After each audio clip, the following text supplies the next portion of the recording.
So, the 7 initiations of the sacred activist and the peacemaker. And I don't have to say to this group, life is a journey of initiations, one after the other. Cyclical, recurrent initiations, deepening initiations. And so the first initiation of the sacred activist and the peacemaker is the initiation of inspiration. And of course it's a deepening initiation ritual, isn't it? Inspiration. I remember in my own process that some of my inspiration came from outrage, from deep moral outrage. The problem with that kind of inspiration is it loses oxygen.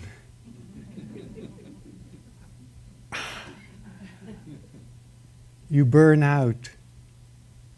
You are looking at someone who's burnt out of moral outrage. There isn't a drop of it left in me. Well, maybe a little. The inspiration that comes from the conditioned mind, from family inheritance, from social rituals, from social and religious connections. So where in that journey can we go? If inspiration is the necessary catalyst for insight and action, that's what we're looking at with inspiration, the necessary catalyst for insight and action. Where do we go in our journey of initiations? We go to the door of essence, don't we? And inspiration is always coming through the door of essence to us, to our essential nature, calling in the words and in the codes of our soul's code, asking us to be essentially who it was that we were born to be. Do we really believe that is true?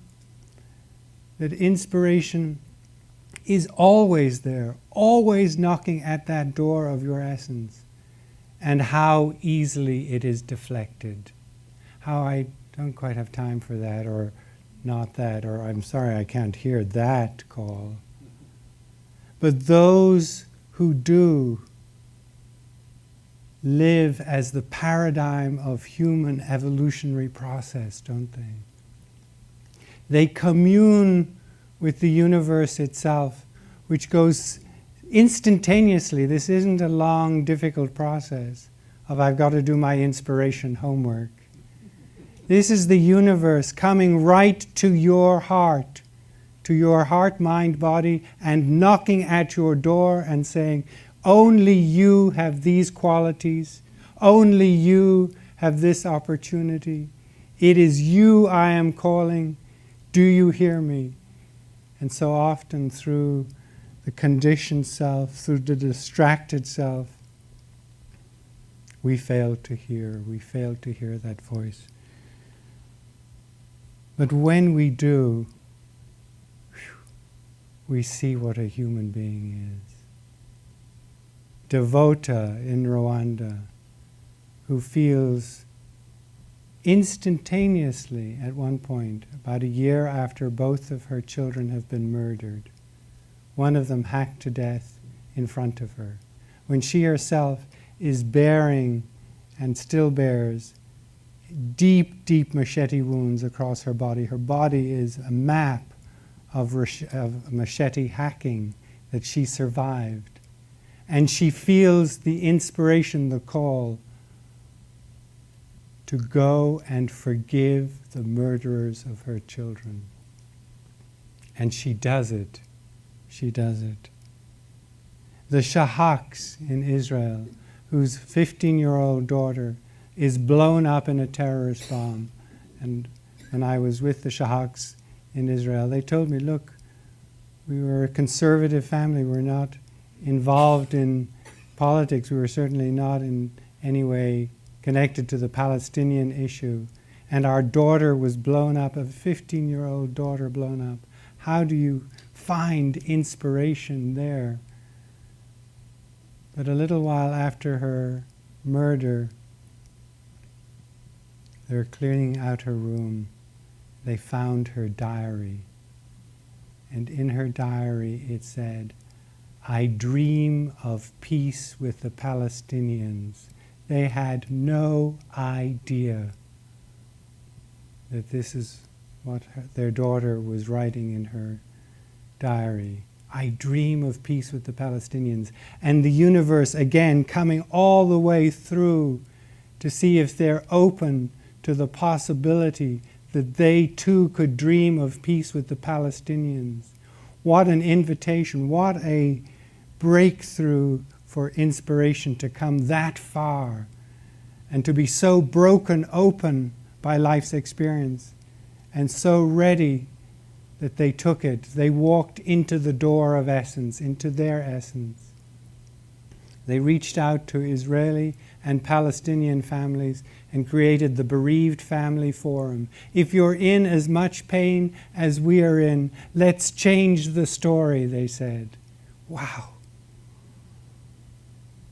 Can you imagine that depth of inspiration? Ariadne, Dr. Ariadne, the founder of the Sarvodaya movement in Sri Lanka, is beginning to organize demonstrations between the Hindus and the Buddhists, the Tamils and the Sinhalese in Sri Lanka. And it's in the early phase of that movement. And word gets out that he's organized a huge peace rally. And he hears that there's a, well, let's call him a boss, mafioso boss type, who doesn't want this. This is not in his interest. And he gets, the word gets to Ariadne. If you proceed with the demonstration tomorrow, you may be shot at the demonstration.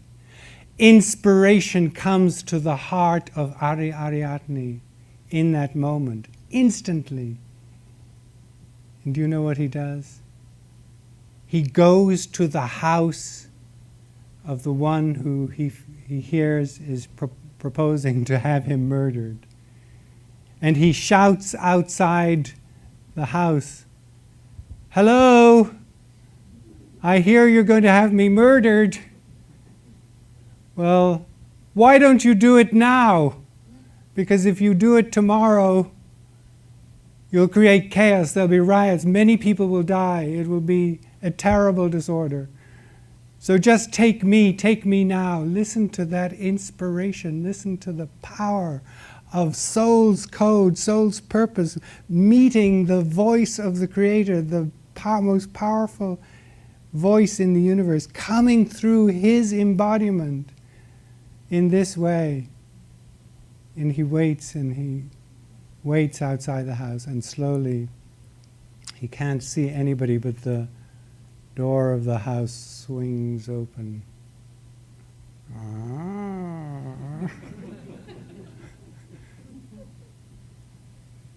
And he knows this is it. And he steps inside that house.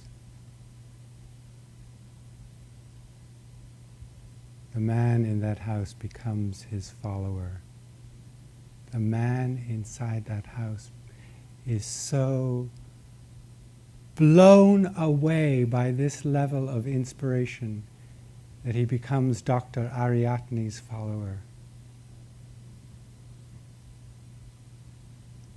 Are you ready to be inspired?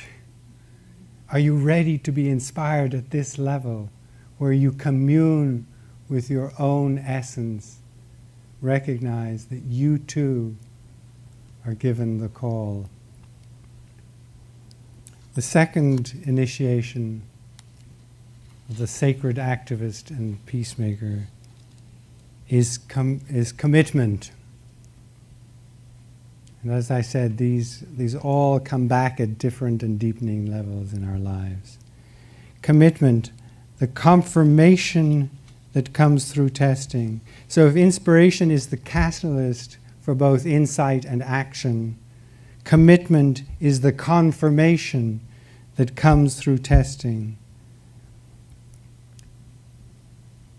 And it brings that confirmation all the way into the heart, doesn't it? It goes right into the heart's root. And it says, I know this is mine to do. And for so many of us, the great discernment is not running around doing this and that for everybody and following every impulse, but to really know, what is it that I have been called to do, that I have been given to do? And when we have that knowing experience, we experience the ring of truth in our being. We say, I am worthy. I know this in the core of my being. I have an essence in my being, and it knows that I have been given this to do, whatever its scope or scale. This is where the mystery of faith really resides, isn't it? It's when you, in the first case, you hear the call, the invitation from the universe, and then you hear the confirmation, and you acknowledge the confirmation in this commitment process. That is the essence of faith. And it's not deflected by linear objection. Oh, don't you love linear objection? Well, James O.D., you haven't tied your shoelaces, you know. That was always a problem.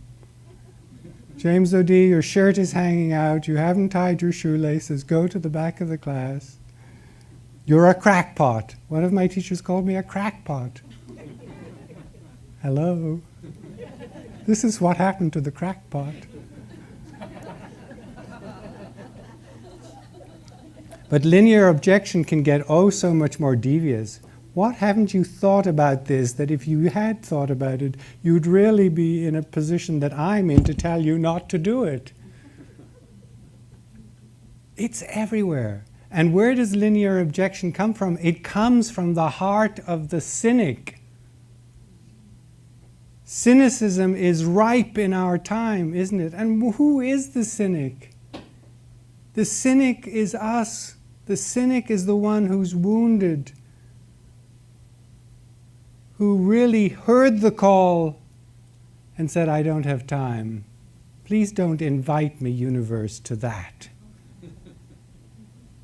And it tastes bitter when you refuse the universe. And when you know that you refuse the universe. You get the inversion.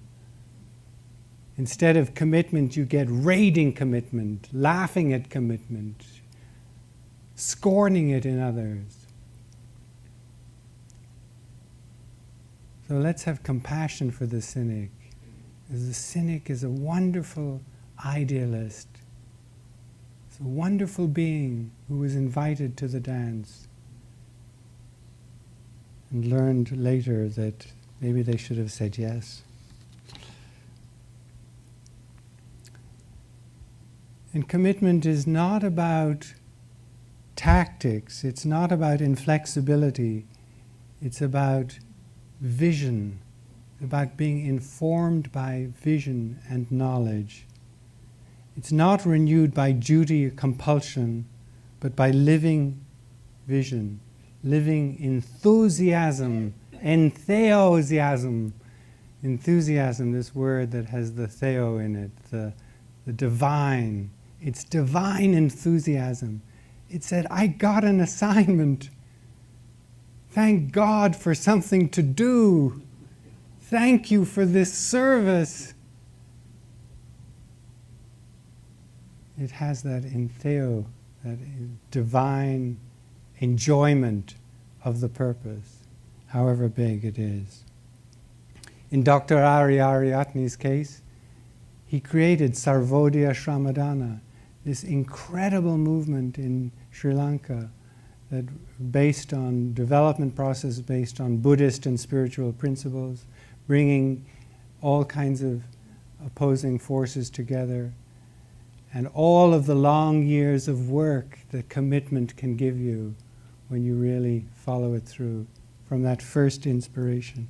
Wilberforce, I love the life of Wilberforce because he had that persistence, that tenacity.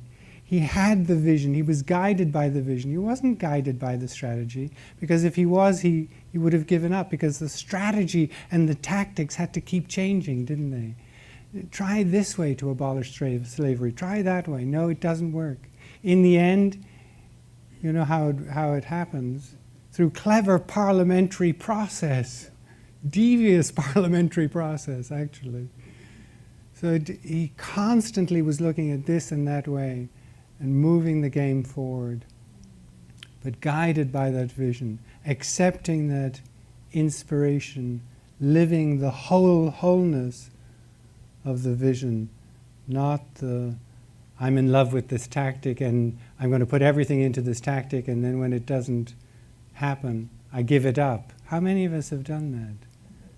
We fall in love with the part that we think is I've got the way to do it. I've got the way to save the world. Oh dear. In my own case, my commitment, I had a deep experience of commitment in Turkey. And it was after an evening I'd had a beer in the town of Izmir in Turkey, and I had missed the little collective taxi that went directly to the Izmir Collegiate Institute where I was teaching. And I was walking through the marketplace when there was some fighting going on. And it seemed like quite a large mob of students were, from the left and the right, were really going at each other. So I slid into a side alley and then into a doorway, and I waited a long, long time because I knew it didn't feel good. And then when I thought the coast was clear and everything was quiet, I came out of the side street onto the main artery of the marketplace, and there, right in front of me, were 5 men. And they immediately thought that I was a straggler from the group that they'd been fighting. And they came at me, and one of them had a knife. And I was something of a Celtic whirling dervish at the time.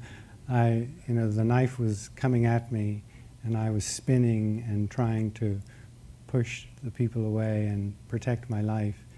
And gradually they tightened the noose, and the jabs went in along my leg and up my side and down my arm, and I started to lose quite a bit of blood. I was weak enough that they got me against the wall, got a knife right up against my heart, and I squeaked out, "I'm English, English," because I had at first been speaking in Turkish. Even though I was new to Turkish, I was saying the wrong things. I was saying words that sounded like, well, this is not my fight, or I'm not a part of this, but I was trying to communicate I was a foreigner. And then this big, burly character pushed the man with the knife away, and he said, "You English?" And even though I was really in a very sorry state, I said, "Well, no, actually, I'm Irish."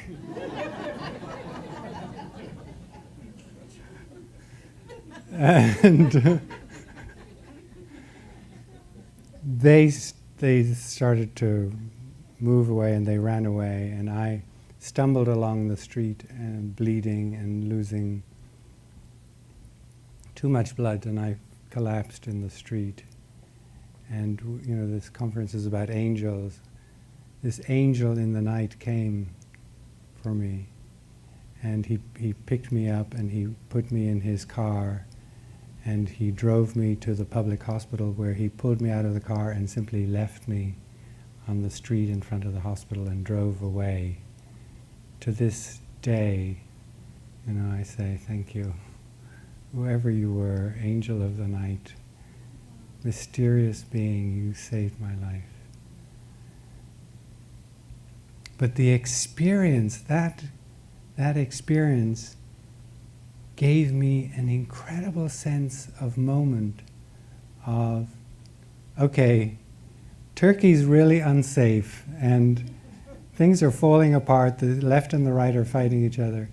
I think I need to get out of here. When the heart said no, this is really your time to stay, to show your students that you're not going to run away from this.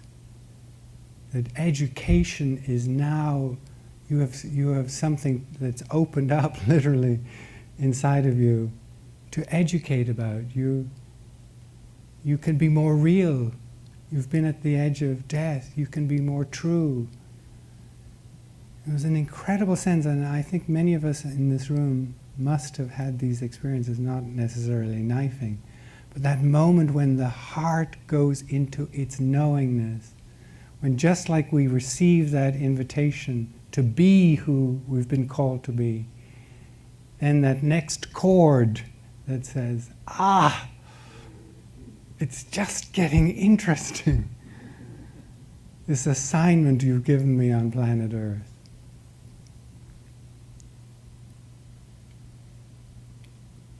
Mandela in prison. Such a story of commitment to his own being, to the quality of his being. This is the essential story, isn't it? That we have, the universe is showering qualities, and each one of us is a matrix or design of some of those qualities, a unique matrix or design of some of those qualities. We get to live and inhabit those. And in Mandela's case, it was this quality of being that was always reverential to others. You've seen him, so you know it. It's in his frequency. And so the guards, after years and years of in prison, the guards themselves around Mandela started to be transformed by his steadfastness, his ability to live in that state of commitment to who he was and not become other than that. The third initiation is into creativity. And if commitment is the confirmation that comes through testing, sometimes really deep testing, creativity is the flow that is experienced from the conjunction of inspiration and commitment. Let me say that again. Creativity is the flow that is experienced from the conjunction of inspiration and commitment.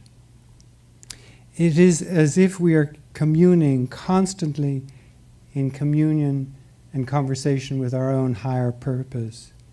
Creativity is not an outcome, but a way of sourcing guided action from the ground of being. We can indeed be challenged in the creative mode. It's not about everything suddenly goes, all Pollyanna and beautiful. Even in this state when things are flowing, we can be challenged, but the flow itself is unstoppable. Even our challenges are simply feedback. They're just another form of feedback. So that's how you feel. We gain energy mastery. We gain what Gurdjieff referred to as the law of reciprocal maintenance. We see that in fact it's always a creative flow of I give and I receive, and creativity stops if you keep giving, doesn't it? If you become that obsessive servant of, I always have to be serving you and doing for you. Again, the oxygen runs out there. Craig Kilberger is such an example of this. How many people know of his work? Not so many. He created an organization at age 12 called Free the Children. He was inspired by Iqbal Masih, who at age 6 at age 5 was shackled to a loom in Pakistan as part of the carpet industry. At age 8, he had broken free and started becoming a human rights activist for children imprisoned in the carpet industry in Pakistan, Iqbal Masih. At age 11, we helped with many, many voices get him the Human Rights Award from Reebok. He got at age 11 the Reebok Human Rights Award. And at age 12, he was murdered. And Craig Kielburger in Canada, the same age, age 12, became so inspired. It was like Iqbal had passed him the torch, and he picked it up. He immediately said to his parents, I want to do something in this case. He wrote a letter to the Canadian government. They ignored him, and he didn't like that as a 12-year-old. And he persisted until he met with the Prime Minister. Then he told his parents that he wanted to visit other heads of state around the world. But he had to get on with this, And from age 12 on, he created this incredible organization called Free the Children, working on behalf of children around the world. He's now in his 20s, and he's created an organization, I think it's called From Me to We, Me to We. They still have Free the Children, but Me to We is again mobilizing young people to say, this is the time of we. This is truly the time of we, isn't it? I mean, when we really understand it, it is the time when everywhere I turn is the face of my teacher. That's the day we're living in. And so an organization that really mobilizes young people to say, it is us. It is us together as the evolutionary force, as the voice of conscience in our time. What a powerful, powerful experience.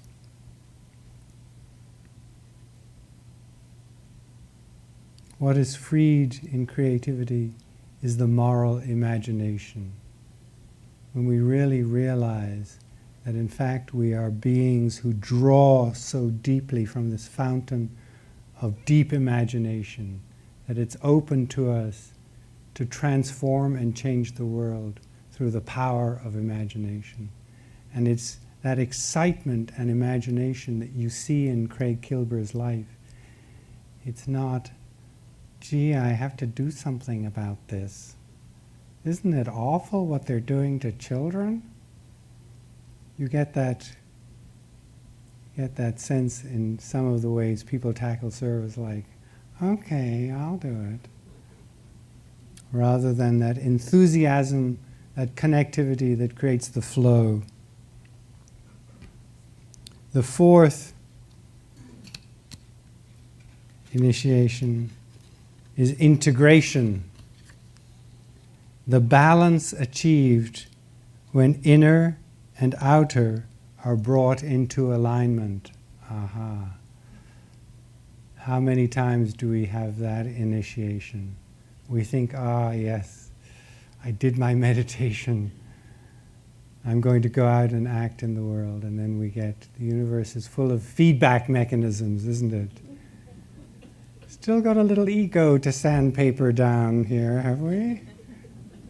Still think it's all about you saving the world. The kind of balance in this initiation is a new level of both grounded and lofty. Don't ever let them take the lofty away. That cynical disposition, that hurt cynicism tries to cut the loftiness at the kneecaps, doesn't it? And in fact, sometimes it uses that expression, why don't you get grounded? Get grounded from people who've never tasted the essence of Mother Nature's wildness? Get grounded? No. I shall be earthy and lofty. As my grandmother, Granny Breen, used to say, have roots and stars. Have roots and stars. This kind of integration is skillful balancing and even high wire balancing, right? It's not necessarily, integration is not, again, just like creativity is full of challenges, and you move and you start to dance with those challenges. Integration is not static. It's not like, okay, I got integrated, now everything's fine. Here are the 10 steps to integration, you can do it too. It can be a high wire act of integration, because now you are really balanced between the inner and the outer. You're surrendered. Your consciousness is so awakened that it sees the nature of Shakti arising. It sees the ocean of karma bubbling, and it knows, where am I to take my next step? That knowing process of integration, of not overestimating anything, of being in the present. Integration and being in the present are so connected. The rational and the intuitive are brought together. There is deep self-care as part of this design, deep self-care in integration. It's not that running around like a chicken without a head, which is not really going to help the universe too much. That sense of being the change, of being the change that you represent in the world.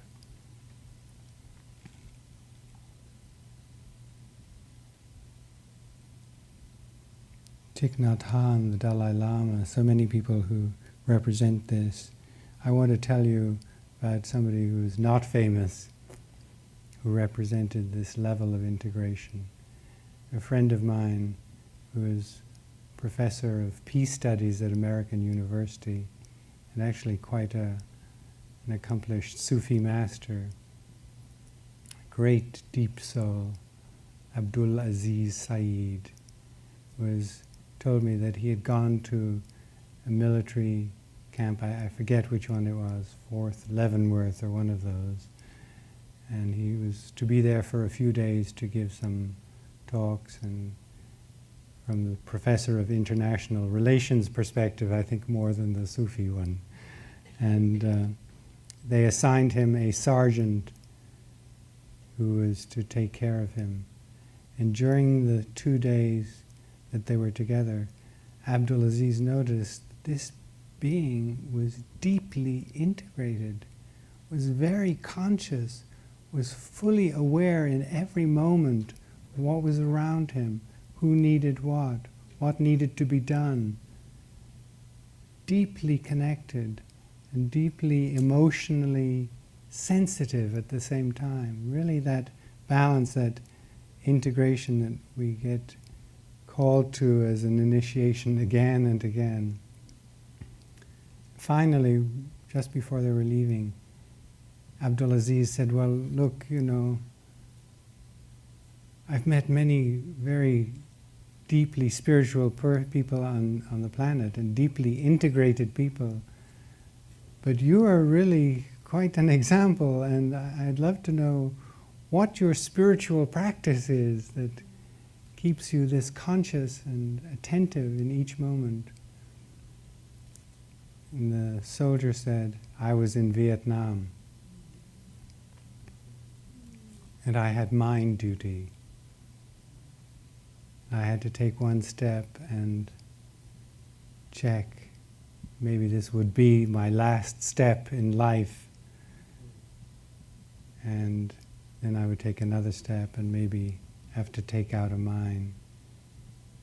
And he said, I learned so much from that experience. I learned that in every moment you can live as if this is your last step, as if the universe has given you this moment to live and to be aware and to appreciate and to look at the world. Wow. You want to try that for a few days?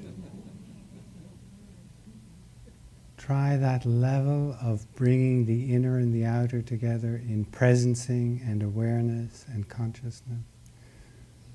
It takes a few levels of initiation to get to that degree of integration, where you truly presence and appreciate each moment.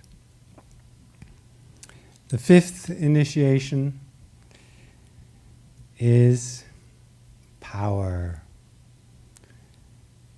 The alignment of purpose or will and integration to express a natural authority directed towards the highest good. Let me say that one again.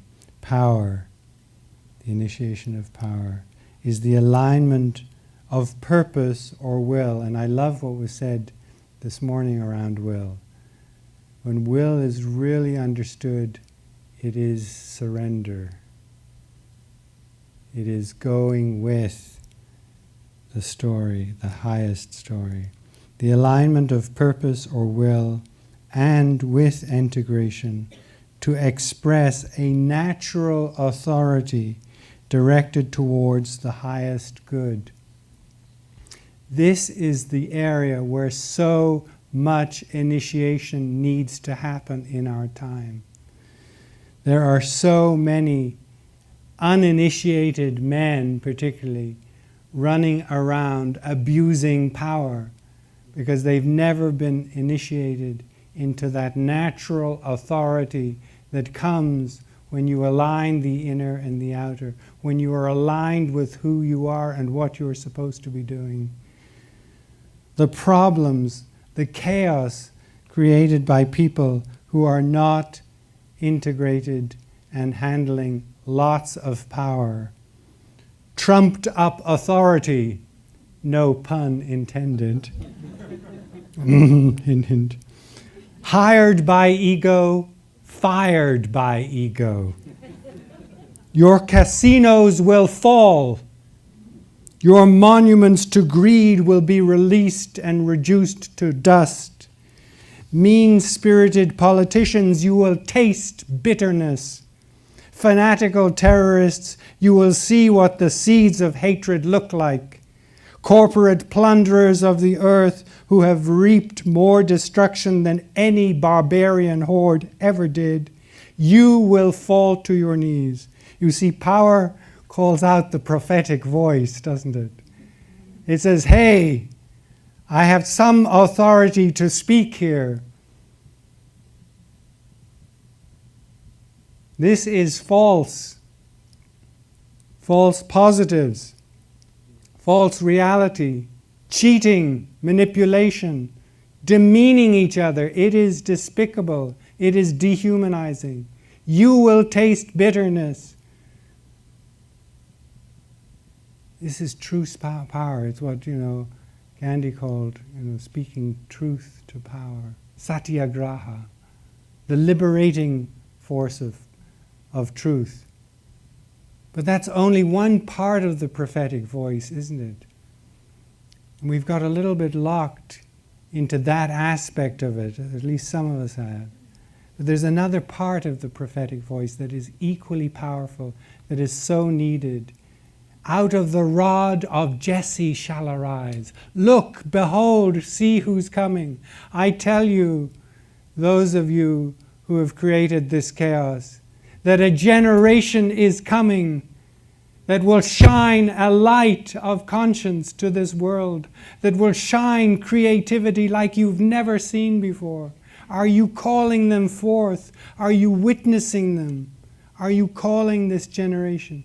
You who are in your prophetic aging years, I ask you, yes, let us use the prophetic voice that says, this will fall.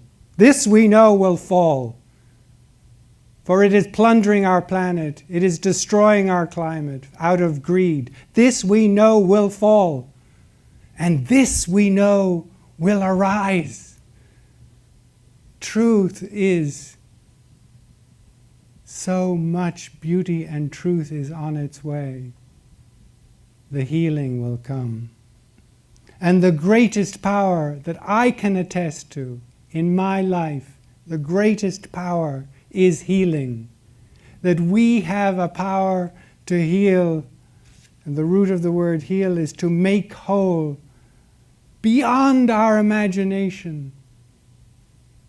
I've seen Holocaust survivors forgive their Nazi persecutors. I've seen people in Rwanda forgive those who butchered their children. We have a power to heal. We are so fixated with punishment. And yet this power of healing, it is the essence of evolutionary process, isn't it? It says, you know, for whatever reasons we learn the way we learn. That seems to be part of the game. We fumble along in our learning process. But it's okay, it's really okay, even that which feels totally not okay. Ultimately, it is okay if we heal. If we turn and we heal ourselves, if we forgive ourselves, if we forgive those who did terrible things to us. We transform the story. We align with telos, with purpose in creation. We again start to commune with the purpose of creation by healing the story, don't we? We say, okay, we did terrible things, but we're back. We're back, we're coming back together. We're uniting our communities. We're living sustainably. We're eating sensibly. We're appreciating our diversity. It's okay. The story can heal. And in fact, those of us who do this work know that it is a healing story. That of all the stories, it's a healing story. And we honor the power of the wounded healer. We honor the ones who have been broken open and who rise out of their brokenness to say, look, this is how you do it. You've had Azim Khamisa here.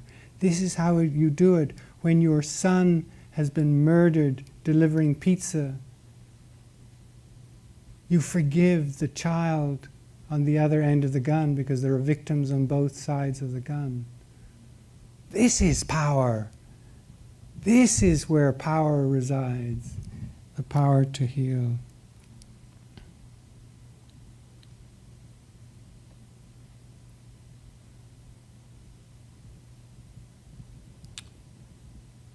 Sixth initiation, we're getting there.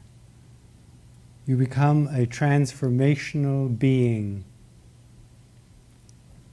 When your inner life and action in the world are synchronized in right action, your power is harnessed for the common good. You transform the gross into the subtle. You are a sacred activist.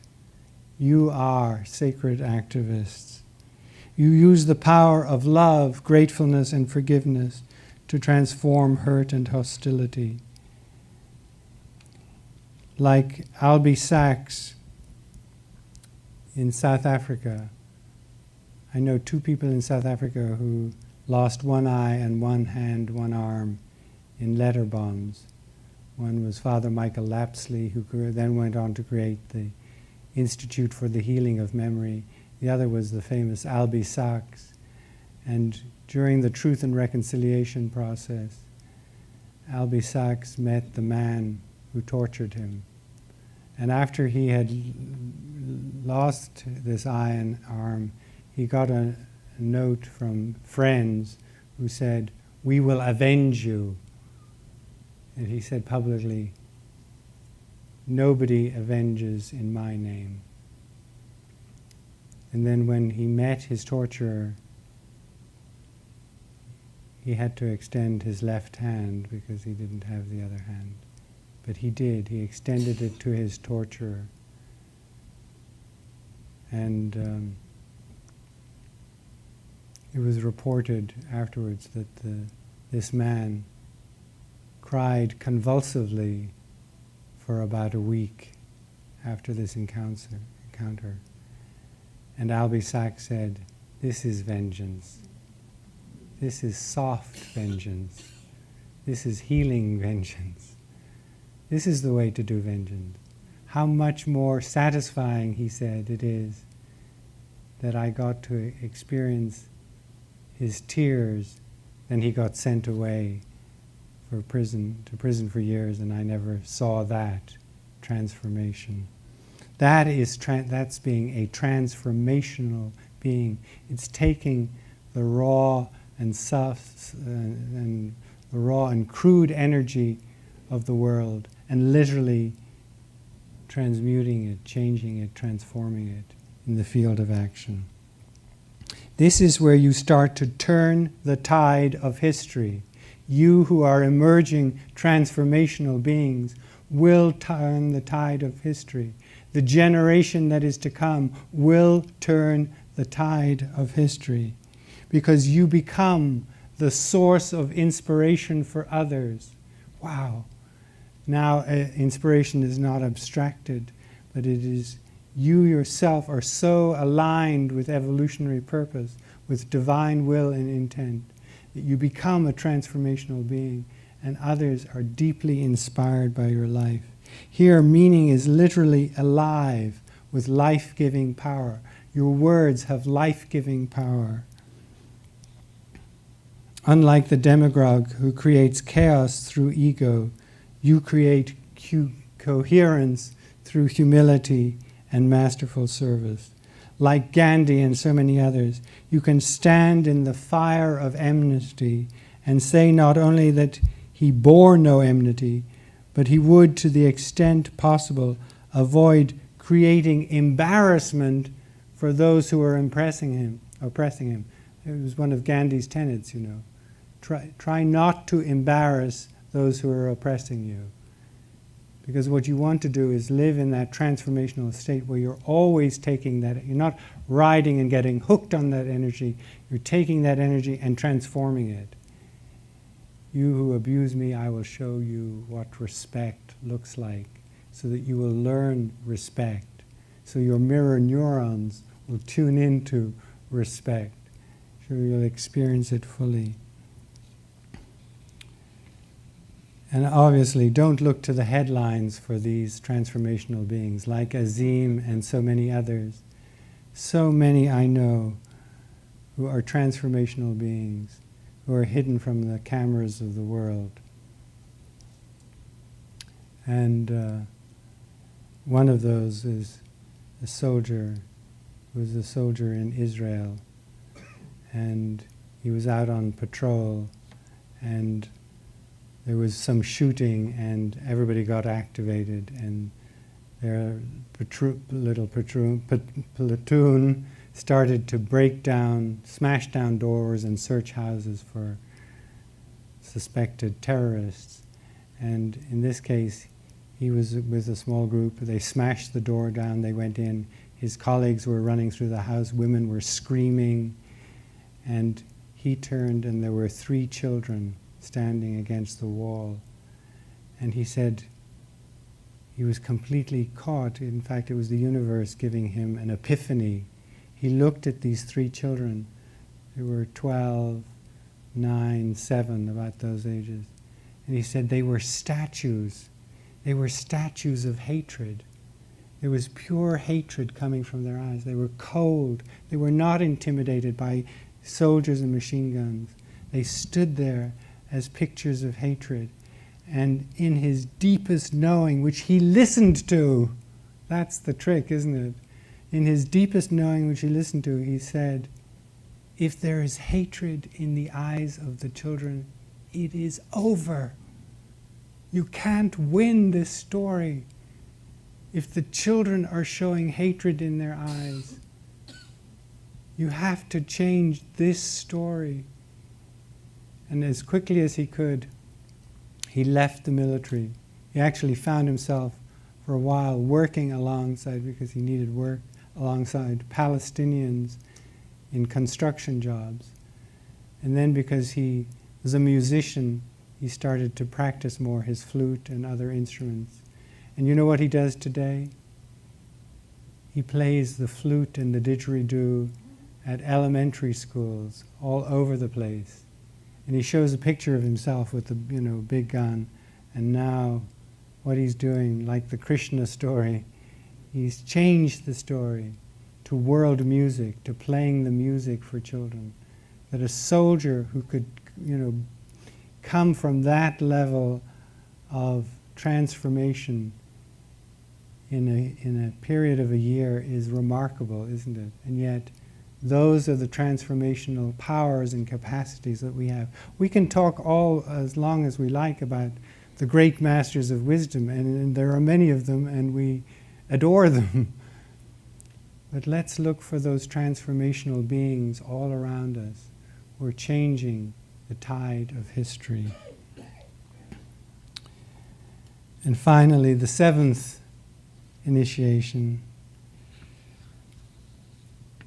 the sacred activist and the peacemaker, is to be fully seated in peace consciousness. When ego is mastered, all action issues from the love and wisdom inherent in the ocean of pure consciousness. We are fully seated in peace consciousness. I know that I am peace. I know that I am peace. You cannot rile me. You cannot push me towards vengeance. I have entered that state. My consciousness is seated in peace. Do you know that in yourself? Have you experienced that? It is a profound state where being and knowledge, where knowing and being commune together to tell us, this is where you are. I love this quote from Thomas Merton. To allow oneself to be carried away by a multitude of conflicting concerns, to surrender to too many demands, to commit to too many projects, to want to help everyone in everything, is itself to succumb to the violence of our times. Frenzy destroys the inner capacity for peace. It destroys the fruitfulness of our work because it kills the root of inner wisdom which makes our work fruitful. Yay, Thomas. I hear an amen. Yes. The great journey from knowing what it is that you're given to do, which is so important, to now knowing who it is you truly are. Knowing the depth of your being as peace, as love. Knowing that you cannot be roused to anger or imprisoned by guilt or shame, that the seas of boiling energy can thrash around you, but they can never pull you back into their karmic surge and swell. Bye-bye, karma. Once you step into those oceans, you're back in your karmic story. You're doing good for everybody and you're such a saint, but really, you've got some work to do. And at this point, you may even become invisible. It's like, Harry Potter, who had the cloak of invisibility. Harry Potter. Hari Om. Sacred Potter. Aha. But we can see that invisibility when we've arrived in that. We can see that invisibility in others. We can see when it's not creating that karmic ping pong, the karmic resonances. So we are arriving at the end of the story, and since I'm Irish, I have to tell you a little story about Ireland. Well, actually, this story is quickly about Polly, my mother. My mother's name was Polly, and the other person in the story is Nellie. And Polly, this is true. A few days ago, my sister, who's in Sweden, sent me an email, and she said, I've been digging up some of Mom's old letters, and my mother was a copious letter writer, and long, and full of instruction and wisdom and dreams. She always shared her dreams, and this was a snippet of a dream that she shared in her letter. And she said, I was going through the bog, the French's Bog it's called, near Granny Breen's cottage. And that's where I used to visit her. Granny Breen was her mother. And she said, I had my new suit on, and it was so beautiful. It was white with black edging, and it was just so fashionable. And then I tripped and I fell in the bog. And I was solid mud. And she said, you know what? I stood up and I laughed, and I laughed. And the story about Nellie is that Nellie was a wonderful woman. My sons and I were in England, and Nellie and Peter. Peter is the best fly fisherman in Ireland, by the way. And Nellie and my 3 sons and I went punting in Oxford on the river. And at one point, Nellie departed. You know what a punt is. You stand up and you do this, you see. So Nellie was standing up and holding too tight to the punt. And off she went as our punt went in this direction. And for a moment, it seems as if she was going to defy the laws of physics. As if she was holding in the water the pump, the oar, but the laws of physics won, and smack down into the water she went. And it looked pretty terrifying for a moment, but my sons pulled her bedraggled body back into the punt. And as she lay in the bottom of the punt, she started to laugh. She started to laugh so deeply. Just like my mother rising out of the bog. And I say to you, whatever comes your way, whatever bog you meet, whatever river you fall into, may you rise out of it laughing. May you experience the joy that I experience, having walked through a world crowded with suffering, a world full of poisonous devastation. Yet I am in this place where I experience the joy, where I see the joy, where I know the laughter. The fundamentalists are not having fun. They really are not.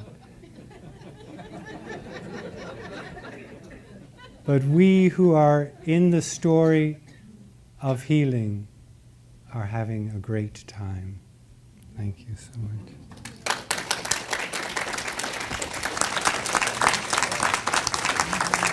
Thank you.